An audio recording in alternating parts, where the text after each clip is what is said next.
මගේ ආදර්ශමත් චරිතය.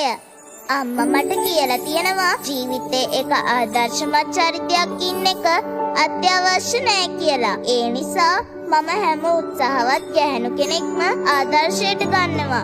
හරියට ඉස්කෝලේදී මගේ ටීචර් පන්තියේ කවුරු පළවෙනියා වුණත් අන්තිමයා වුණත් එයා උත්සාහ කරනවා වෙනසක් නැතිව අපි ඔක්කොටම හොඳට උගන්වන්න. මගේ ගෙදර ඉන්න රැජිනා නැන්දා අම්මා කොයි හරි මිෂන් එකකට යනවා නම් එයා මට අම්මා නැති අඩුව දැනෙන්නේ නැති වෙන්න බලා ගන්නවා.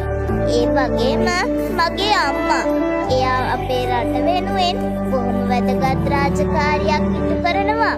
ඒ අතරේ එයා try කරනවා හොඳම අම්මා කෙනෙක් වෙන්න.